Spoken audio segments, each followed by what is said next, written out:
in Arkansas, they serve you coleslaw, chopped up finer than a bale of straw. When you crunch and gnaw, a bunch of coleslaw keeps you chewing like a crosscut saw. Exercise your jaw by eating coleslaw, best old goodness that you ever saw. You can break no law by wanting coleslaw. It ain't nothing but some cabbage raw. It can't be beat.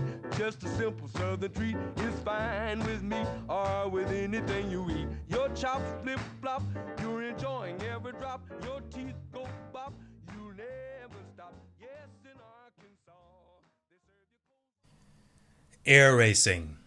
It was an art. It was a science. It was a display of grace under pressure. It was a time for jazz, for bathtub gin, for speakeasies and flappers, for the birth of Pax Americana after the bloody Great War.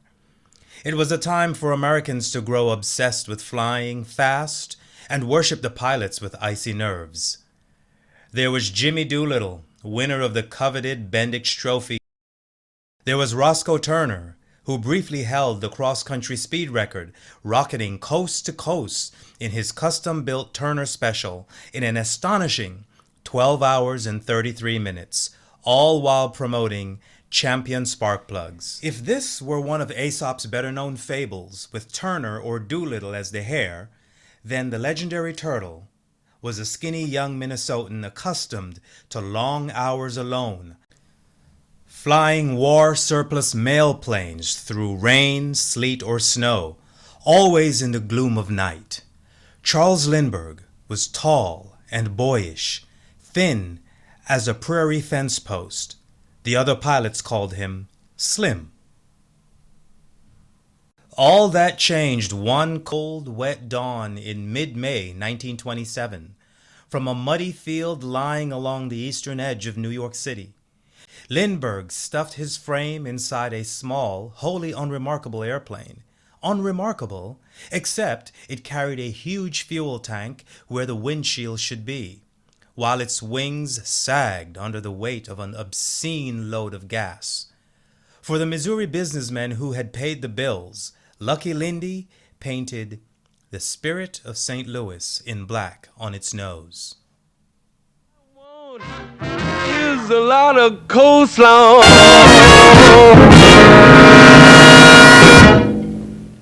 The following year, 200,000 fans watched the New York Yankees sweep the St. Louis Cardinals in the 1928 World Series. While some 140,000 racing fans saw rookie driver Louis Mayer win the Indy 500, both events combined touched the national air races. More than 400,000 people packed the grandstands in Cleveland, Ohio, watching breathlessly while pilots raced custom-built death machines around checkered pylons. Between races, acrobatic pilots flew gut-wrenching stunts above their heads. They saw a Goodyear blimp take off and a German Zeppelin land, and futuristic gyrocopters zipped up and down, and a few folks with big dreams and real money wandered the tarmacs and hangars crammed with merchandise. When it was all said and done, they spent a total of $5 million on airliners and airline accessories, betting on the future.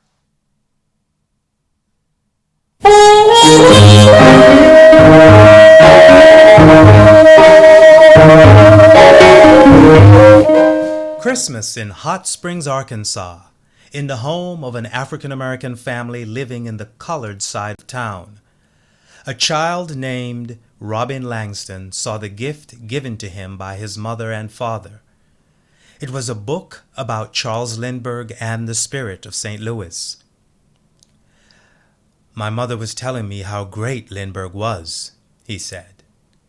"She told me I would fly a plane like that, but she didn't tell me about my chances of flying." That was the point, you see, 'cause they were trying to shield me.